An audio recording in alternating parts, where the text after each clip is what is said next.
بسم اللہ الرحمن الرحیم۔ رحمت روحانیت چینل میں خوش آمدید۔ معزز سامعین کرام، اس چینل کے مقاصد میں سے آپ کو آپ کے خوابوں کی تعبیر بتانا بھی ہے۔ ایک بھائی نے خواب کی تعبیر پوچھی ہے کہ انہوں نے خواب میں مکہ مکرمہ مدینہ منورہ دیکھا۔ تو سامعین عزیز وقار یہ بات یاد رکھیں کہ ان دنوں سرکاری اسکیم کے تحت حج کے داخلے شروع ہیں۔ جب حج کے دن قریب ہوں، حج کے معاملات، حج کے داخلے وغیرہ جاری ہوں، ان دنوں میں مکہ مکرمہ دیکھنا یہ اس بات کی نشانی ہے کہ اللہ کریم ان قریب خواب دیکھنے والے کو اپنے گھر کا دیدار نصیب فرمائے گا اور حج بیت اللہ شریف کی سعادت ان کو نصیب ہوگی۔ اور مدینہ پاک کی حاضری یہ بھی خوش نصیبوں کو ملتی ہے۔ اللہ کریم خواب دیکھنے والے کو مدینہ پاک کی حاضری بھی نصیب فرمائے گا۔ تو خواب میں مکہ مکرمہ دیکھنا، مدینہ منورہ دیکھنا، یہ اللہ کریم کی طرف سے خوشخبری ہے کہ یہ انسان اللہ کریم کے گھر اور آقا کریم علیہ الصلوۃ والسلام کے در پر حاضر ہوگا۔ یاد رکھیے خواب کی ایک قسم ہے جسے مبشرات کہتے ہیں۔ مبشرات کا معنی خوشخبری والے خواب۔ تو اللہ کریم جب کسی انسان پر کرم فرماتا ہے، اس کو اپنے گھر کا مہمان بناتا ہے، تو اس سے پہلے اللہ کریم کے کرم کی ہوائیں اس انسان پر چلنا شروع ہو جاتی ہیں اور وہ ہوائیں اسے خواب کی صورت میں اللہ کریم کی رحمت کا اشارہ دیتی ہیں۔ تو میرے جو بھائی جو بہنیں خواب میں اللہ کریم کے گھر جائیں، آقا کریم علیہ الصلوۃ والسلام کے در پہ جائیں، تو یہ اس بات کی نشانی ہے کہ اللہ کریم نے آپ کو اپنے گھر کا مہمان بنانے کا ارادہ فرمایا ہے۔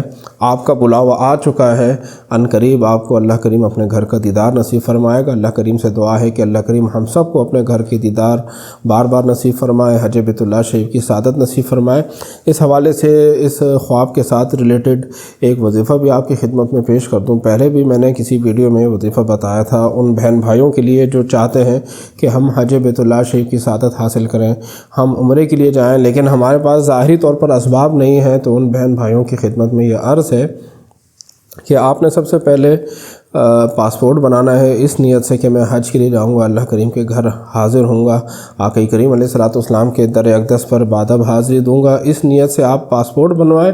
اس کے بعد آپ نے یہ عمل کرنا ہے کہ 100 بار درود پاک پڑھنا ہے اور 100 بار آپ نے تلبیہ پڑھنا ہے، لبیک اللہم لبیک لبیک لا شریک لک لبیک ان الحمد والنعمت لک والملک لا شریک لک۔ یہ وظیفہ آپ نے 100 بار پڑھنا ہے۔ اور دوسرا کام آپ نے یہ کرنا ہے کہ آپ نے اپنی آمدنی سے تھوڑی تھوڑی بچت کرنی ہے۔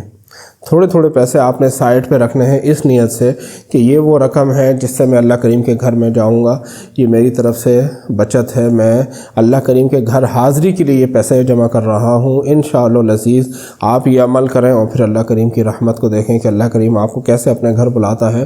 یاد رکھیے اللہ کریم بہت کریم ہے۔ اللہ کریم ہماری طرف سے صرف ایک مضبوط عزم دیکھنا چاہتا ہے کہ میرا بندہ میرے گھر آنے کی تڑپ رکھتا ہے یا نہیں رکھتا۔ آپ اپنے اندر تڑپ پیدا کریں، اپنا مضبوط ارادہ دکھائیں، انشاءاللہ العزیز اللہ کریم آپ سب کے لیے اسباب مہیا فرمائے گا۔ اللہ کریم ہم سب کو بار بار یہ مبارک سفر نصیب فرمائے۔